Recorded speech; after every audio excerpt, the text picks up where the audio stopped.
get your game face on. I need a seat on that throne. Go. She'll leave it all on the floor. If there's a knock on the door, don't leave us in. We them boys. Let's go. You know the motto. It is time to go big or go home. Ahmed Fareed, Matt Cassel, Joshua Perry, fresh off another dominant victory by the Michigan Wolverines. But we will talk about every single game. That is our promise to you each and every Saturday night. We'll also talk about the big one, the biggest one in the Big Ten, and we'll get to that very quickly. Ohio State and Penn State. The first round of the three heavyweight bouts here between the three powers of the Big Ten. So we will get to that, but we always start with the game that we just saw because we were here.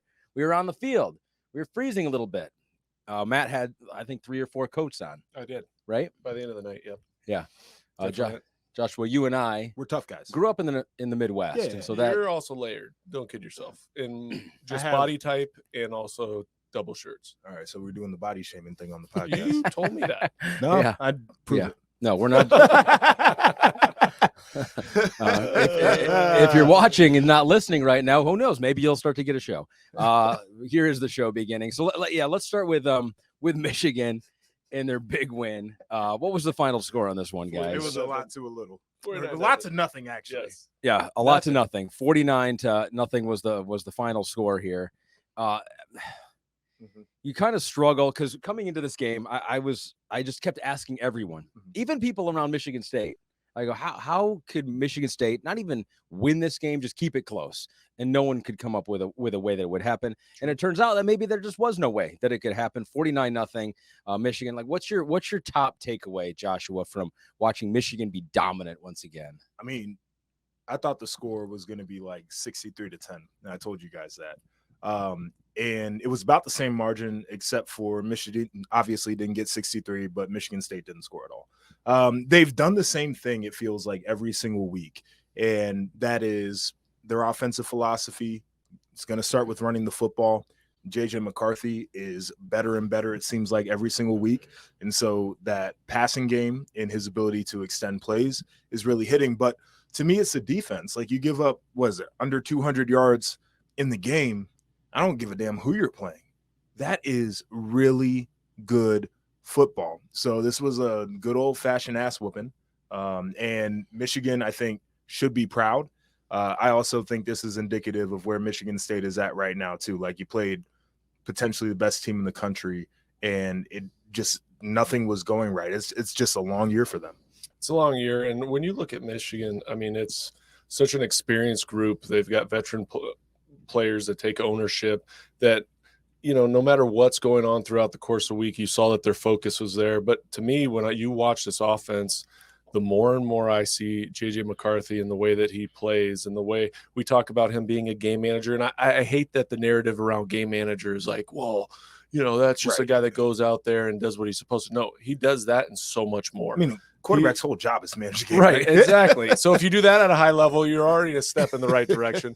But part of it too is he's got the arm strength, but his elusiveness in the pocket. How many times did we see free runners tonight, different games up front, or somebody from the second level coming, he shakes it off. Yep. And we talked about it on the broadcast tonight, his ability this year and his growth in this department of when he extends a play of not automatically becoming a runner. Yes. Because as a young guy, that's your tendency, right? Take off, run, use and my he's legs, a dynamic runner. and he's a dynamic runner. Yeah. But now his eyes or stay down the field, and you saw it on the throw to Roman Wilson. You saw the 3rd and 14 to Barner early in the game that they convert. I mean, throughout the course of the day, he just continues to impress me with his decision making, his ability to push the ball down the field and make plays. Can we talk about Barner and Colson Loveland real quick? The two tight ends. So here's the numbers. Barner goes 8 catches for 99 yards and a touchdown, and Loveland 4 catches, 79 yards.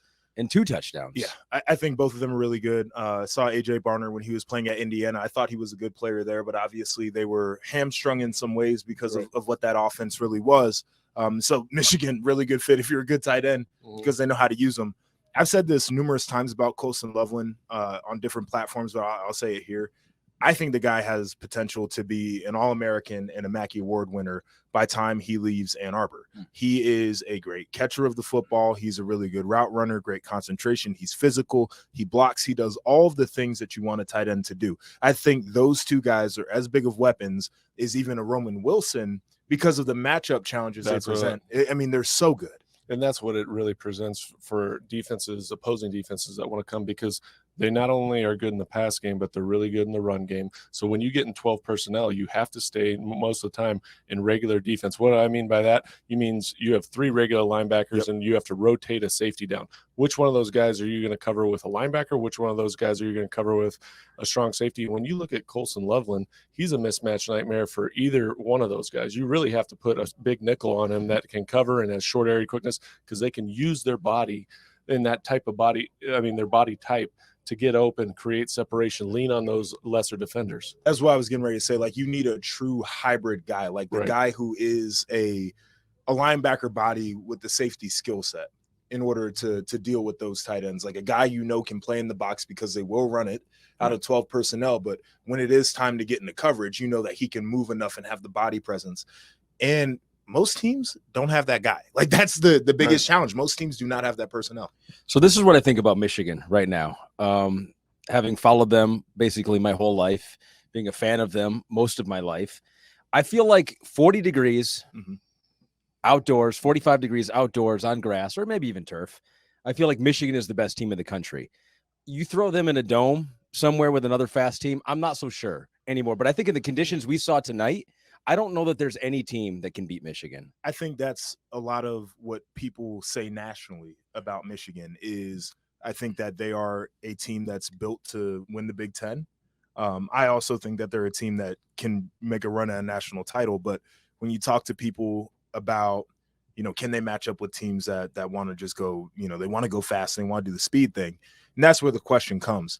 I think Michigan from a personnel standpoint is much better than they've been. I also think that some of these scars that they have had from the last couple of years when they have gone to the college football playoff and you're playing a juggernaut like Georgia, or you get TCU, who was literally the fastest team in college football last year. They had some dudes on the outside. They did. And so I think those losses have informed the way that this team is approaching things this year too. Right. And every team's different. And the growth, is hard to calculate when they don't go up against those type of opponents every week. And that's when you're going to see it is probably later in the year, because the Big Ten, let's be honest, they have a certain brand of football, and you have to have a certain brand of football when you're playing in cold weather environments. And then all of a sudden you come and you play maybe a West Coast team or a Georgia or somebody like that might be different, that might be more air raid or want to throw the football, but you really don't know what that's going to look like until you actually go up against that type of opponent. So it'll be interesting to see. But this team has got depth. They've got talent. They've got a quarterback that is tremendous and playing at a really high level right now. They've got all the components that you look for in a championship football team. They're a good team, but you know who else is very good? The Ohio State University Buckeyes. Let's talk about it. With a win at home versus previously undefeated Penn State, a top 10 matchup, 20-12. The final score, back and forth, defensive affair for the most part. There was one big playmaker on the field in this game, Marvin Harrison Jr. with Emeka Egbuka out for Ohio State again, and Travion Henderson out also for Ohio State. They relied on Marvin Harrison, and he could not be stopped. 11 catches, 162 yards, and a touchdown. So, Joshua, I will let you bask in the glow of a Buckeye victory, another one against Penn State. Yeah, I mean, this was, I think, a really good win for Ohio State in terms of another tough win where offense wasn't scoring a ton. Right. You had some drives that stalled out, and the defense had to really step up. And I know there are a lot of people, and I would tend to agree with some of this, that like, well, Drew Aller didn't play very well, and the offensive play calling for Penn State. Yeah, I tend to agree with that. I thought the offensive play calling was abysmal for Penn State at times. Like, there's no layer to the play calling, and passing downs they're trying to run. Just chuck it deep, right? At some point, just chuck it deep. They're not explosive. You can go on.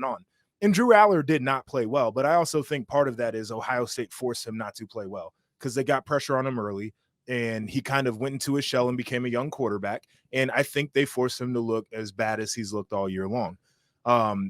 This is, to me, watching what the arc of this team has been for the last 2 years, this is very satisfying to me.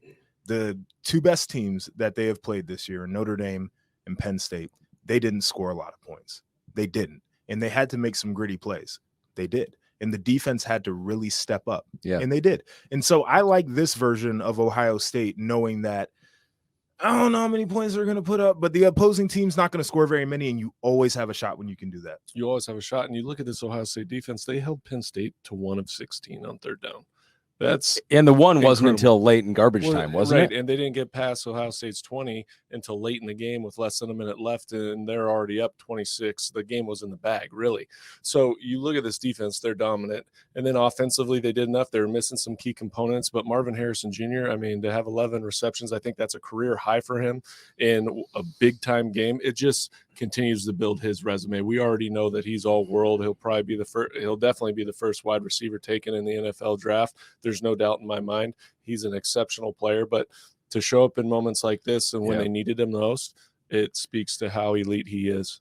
Matt, what do you make of Kyle McCord in this one? Because we already mentioned Drew Aller was not great. Maybe his worst game so far, 18 of 42 for just 191. But Kyle McCord, shaky at times, does finish with 286 yards, as we mentioned, many of them to Marvin Harrison Jr.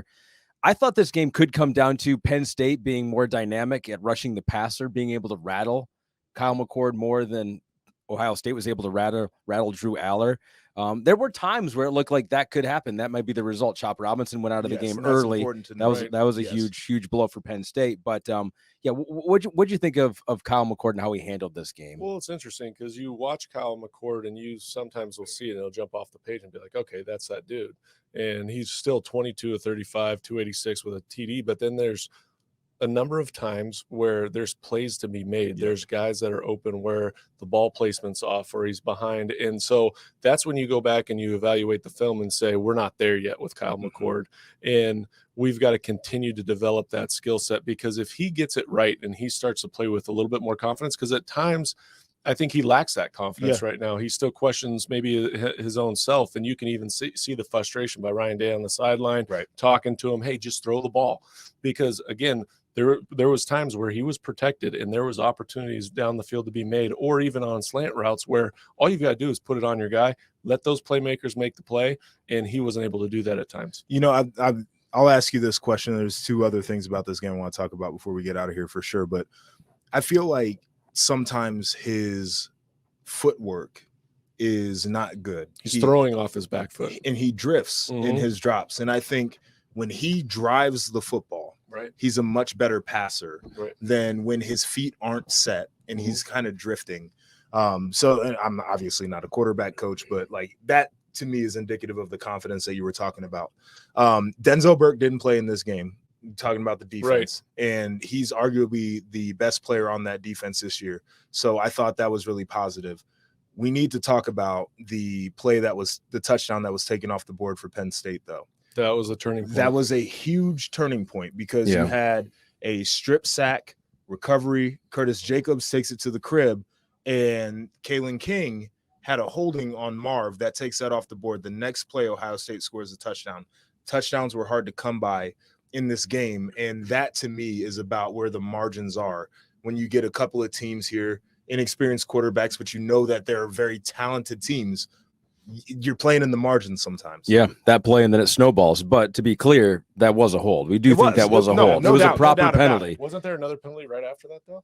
I think Kalen may have gotten beaten right after that again. Yeah. Like it was back-to-back penalties. So that's how quickly momentum can shift. Because if Penn State goes and scores right there, now it's a different ball game, right? Like you're playing with a little bit more confidence. You got a little bit more swagger on the sideline. And then it's so deflating to come back. Not only you have that overturned, but now it's a penalty. Tack on that yard. You have another penalty, puts you first and goal, and you're able to go in and push it in. It just changes the complexities of the game entirely. This is what I wish maybe Mike Robb was in here for a guest appearance on this one, because I'd love to hear what he has to say about this. He's got a lot to say. Have we determined that Penn State under James Franklin now is an also starring character in the Big Ten? It's interesting because I asked a question on social media on Friday, who was under more pressure to win in this game? Was it Ryan Day or was it James Franklin? Because the Ryan Day narrative, as we all know, is a team tough enough. right? Like, can he really win against big boys? He's undefeated against unranked teams, but where he stumbles is against really good teams. But James Franklin, the stat coming into the game about only one win over Ohio State, has not had success against Michigan or top 10 teams in general. And I think this is a part of the narrative. It might be the also starring, which is a shame, but I think their fortunes turn because no divisions. Next year, it's a different story because you don't have to play Ohio State and Michigan every year, and now your chances are a little bit better. You can get big wins over Oregon. You can get a big win over USC now, and it does make things. And you don't have to play those other two teams all the time. But the pressure's on. I mean, it's on for sure. Like the resume is what the resume says it is, right? Your record is against the big time opponents. If you want to have a seat at the big boy table, then these are games at some point you've got to start winning, at least on maybe not on a consistent basis, but not to the level that they've lost. What are they? What's he? 1-8 now? Yeah, 1-8. It's not a good, not a good thing, especially because all the hype going in this season with the team that they have, the two running backs, the quarterback that they thought that was going to lead them to the promised land this year, which is a lot of pressure to put on a young kid. And that defense. And the defense. Right? You got first rounders at every level. Because I think that's still really good defense. Yeah. We've seen them have some success in the past against Michigan and Ohio State, but it was kind of when both of those teams and programs were down. It's like yet to be proven whether he can do it. Get that big win when either of those teams are also flying high. We got a shakeup in the Big Ten West. I don't know what the standings are. I don't know what the standings are right now, but I do know that previously undefeated in the West, Iowa has lost 12-10. It was our other game on NBC. It went long, so our pregame show and all the great tapes that we had on J.J. McCarthy, of course, gone. We put a lot of good stuff together. A lot of work went into that. The name of the game and TV. We had a half-hour show condensed down to maybe 12 minutes. Yeah, right. So disappointing. I feel like they should just push back the start of the game. They don't realize how hard we work to put those tapes together.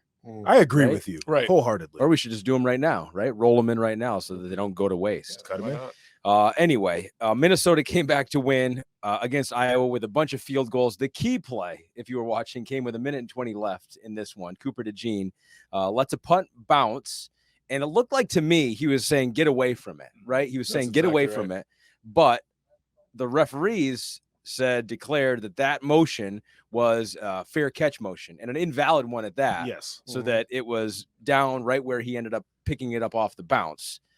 I guess by the letter of the law, and Terry McCauley would email our staff here, and he said, by the letter of the law, that's right. That's a good call. Like it was an invalid fair catch signal.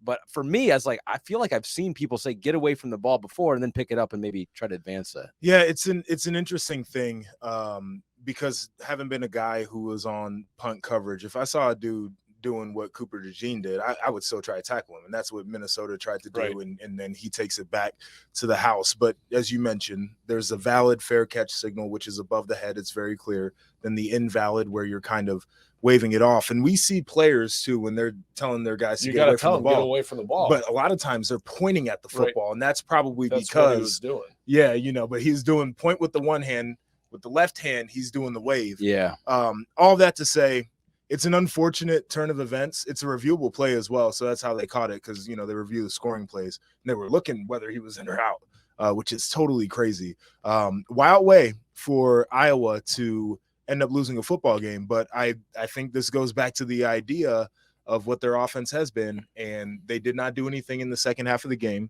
Deacon Hill completed 10 passes this time around. I think 5 of them were receivers this time. Sure, but 36% completion, but 127 total yards in the game. Yeah, I mean you cannot. It's not sustainable. No, relying on your defense and your special teams that much. And special teams tried to come through, and it just unfortunately couldn't. Yeah. Minnesota wins at Iowa for the first time since 1999. They get the Floyd of Rosedale Trophy, the prize hog, which actually is one of the few trophies in this world that you endorse, you like. You appreciate that. It's top 5 trophy. In top 5 trophy in the conference. It used to be a real pig. Yeah, they first time should still do that. Named after what was it, the Minnesota governor? Floyd. Floyd B. Oliver, I think. Yeah, absolutely. This is all the information that goes into my head game week, and then it is like I had all that information in my head too. Today. Yeah, he had a great breakdown of the trophies today. So what do we think about Minnesota here? It was not pretty. They just tacked down enough field goals at the end, but PJ Fleck gets his first road win over a top 25 opponent. We saw Minnesota on Big Ten Saturday night lose handily to Michigan. No shame there. Right. But what do we think, Matt This is Cassel, a about big Minnesota? win for PJ Fleck for this university. You know, he's was he 0-7 against Iowa going into this game and hadn't been able to pull off a victory. I think it was the first time that they won in Iowa since the 90s. Yeah, 99. I said that. First did time you they say won, that yeah, already? since 1999. Why'd you pay attention? Check back in. Check back in. I'm sorry. That's my fault. I just wanted to repeat what you already said. Yeah. You know, I'm sure I'll be getting Hammer a it call. home. You want to hammer it I'm sure I'll home. be getting a call on that one. But I mean, they played well in the second half. They were able to go out there. They were stingy on defense. You knew this was going to be a rock fight game. Yeah, it was. And it wasn't going to produce a lot of offense. It wasn't going to be one of those sexy games. But at the end of the day, in those type of battles, when you're going out there and you're grinding all day long, it really comes down to the last play, like the DeJean play, where if he takes that back, we're going, I can't believe they did it again. But in this case, we're sitting there going, wow, like it happened that way, and they weren't able to produce enough offense to go down and kick a field goal and win the game. So it's kind of an ugly win, but that's exactly how you draw it up sometimes with these two types of teams. I think PJ likes winning like this too. They ran the ball like 45 times in this game, and they won the time of possession by about 10 minutes. Like, this is exactly who he wants to be as a ball coach. They played really good defense, and it again had a shot, right? Like, it gives you a chance. Of course,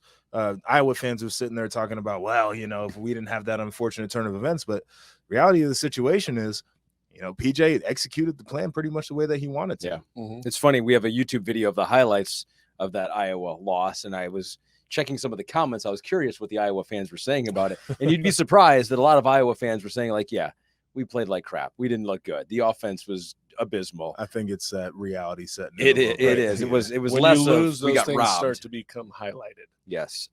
So Iowa does lose for the second time this year. Big win for Minnesota and PJ Fleck. A big win for your guy Luke Fickell in Wisconsin, which looked like a game that they were going to get upset. Yeah, Illinois was up 21-7 late in this one.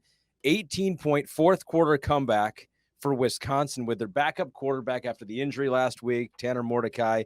Braden Locke orchestrates a couple late touchdown drives, touchdown passes. He goes 240 and 2 touchdowns. Braylon Allen rushes for 145 yards and a touchdown. Now, I did not see the highlights of this game, but just by looking at the story here, Joshua, this is the best win in Luke Fickell's short career at Wisconsin right now. Yeah, I know both of these coaches wanted this too, right? Like Brett Bielema, the guy who had all that success at Wisconsin, Luke Fickell, you know, trying to make his way at Wisconsin. It's been maybe a little bit lackluster compared to what expectations were going to be for this team coming in.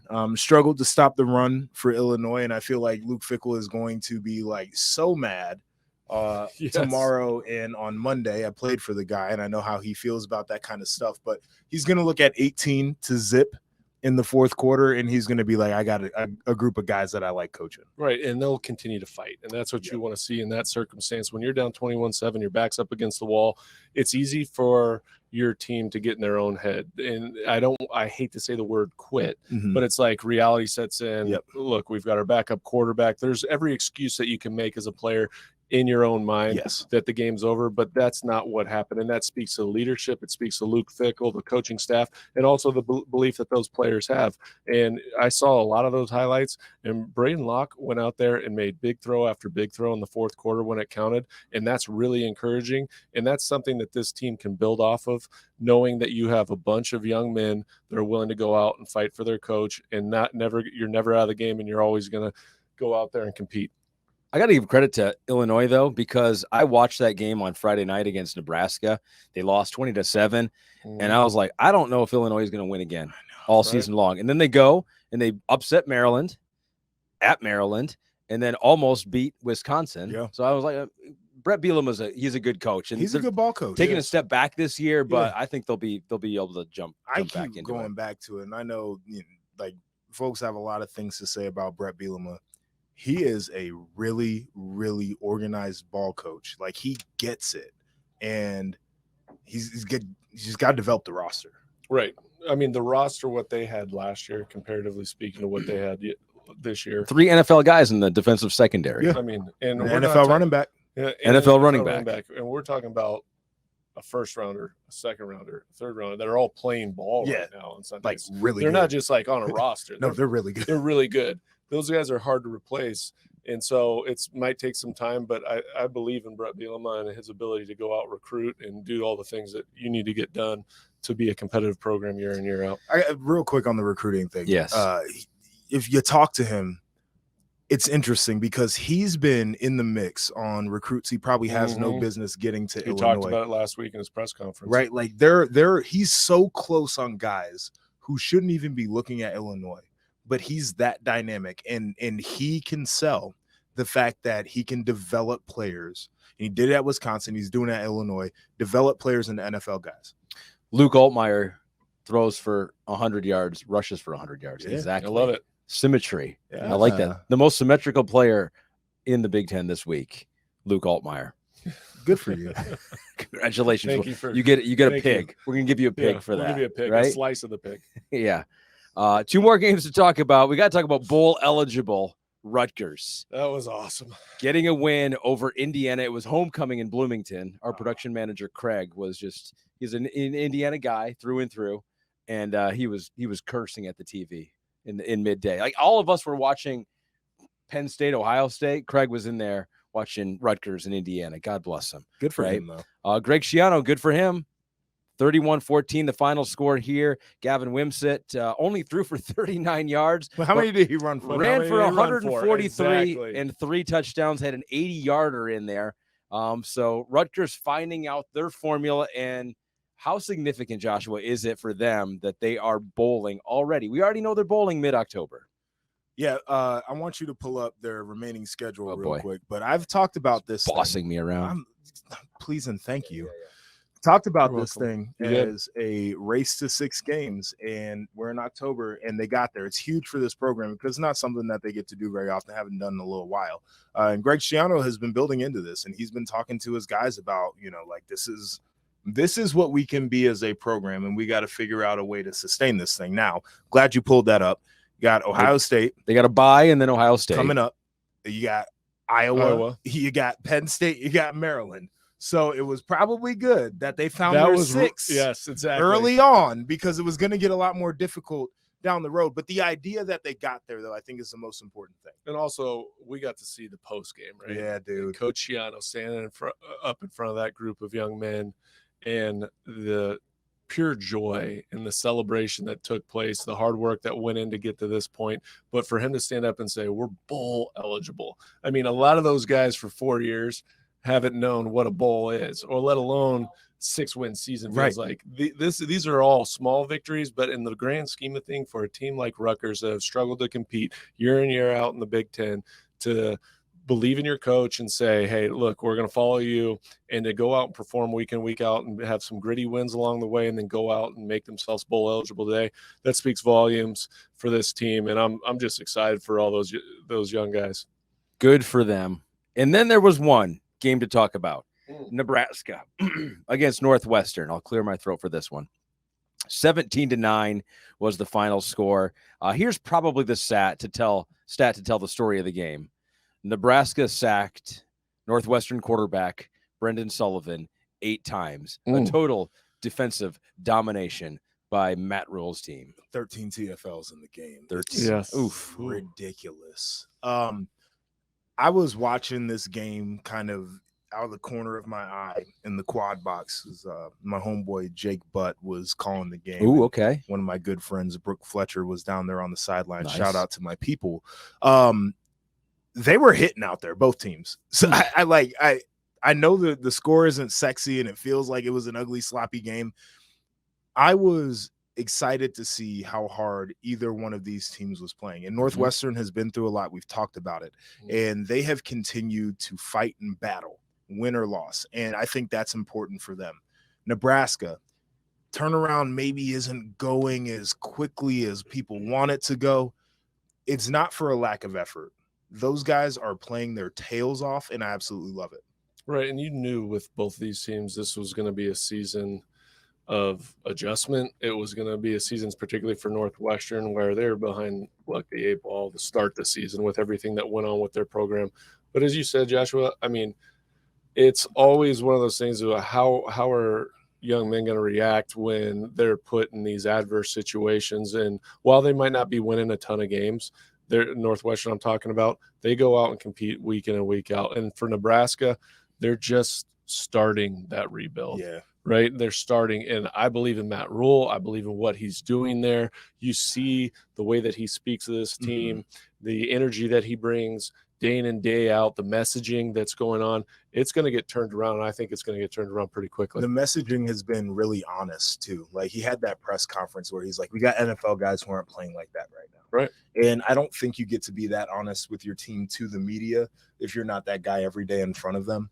And that's why I think we both have confidence that he's going to get that thing together. Well, it's authentic because we've all been around those coaches that preach one thing or say something, but in the back of your mind, you're going, wait, is he for real? Right? You see through it. Players see through it. But when you actually watch him, you feel that emotion. You feel the authenticity behind what he's saying. And he doesn't change from day to day. And that's a really important component when you're leading a group of men. Seems like a good dude who has turned around programs before. Yes, and so it would be to surprise no one if he can do the same at Nebraska. But do want to give a shout out to David Braun too, because Matt Rule went into Nebraska with all this fanfare on trying to turn around a program. And here you have David Braun, seems to be in almost every game, some ferocious comebacks. And in this one just loses by 1 score to Nebraska. Yeah. I think he's doing a hell of a job. Like that is a tough scene to walk in, and it's about as difficult of a situation you could be put in. And the reason he's put in that situation is because he was the new guy. Like he wasn't around for all the other stuff. First time coaching Division I football. Yeah. And so like, dude, hey, congratulations. Thanks. Here's the key to the car. Don't crash it, buddy. Yeah. Here's the shit sandwich. Clean it up. Yeah, seriously. I've got a lot of respect for what he's doing. So much. All right. We're gonna throw one more game in here. Just we didn't see it, but we'll scout the box score here. Matt, I'm sorry to report your Trojans have lost again. It looks like a last-second field goal by Utah. I want to see when this was exactly. Yep, as time expired, 38-yard field goal for Utah. They scored 34 points. There's a lot of questions on Utah and if they could score points. Look at Matt's throwing his stuff. He's like closing his computer here. Man. Boy, Utah outgained USC 482 to 401. Can I do a little stat It's tough, thing? guys. Caleb Williams does not throw a touchdown in this game. So there was a stat that they put up on the broadcast that I thought was really interesting. I got to see if I can. Did you take the picture of it for me? No, I didn't. And by the way, we can do this because USC will be a Big Ten team next year. So if you're wondering why is the Big Ten podcast talking about USC, we're well within our bounds to do this. We're absolutely. And USC was losing going to the fourth quarter. Am I correct? Pretty handily, 28-17. Yeah, they outscored Utah 15-6 in the fourth quarter. Yes. Is this one of those where the wheels could fall off for USC? Well, we talked about it early on the season, about through midway until last week, their opponents weren't really up to snuff.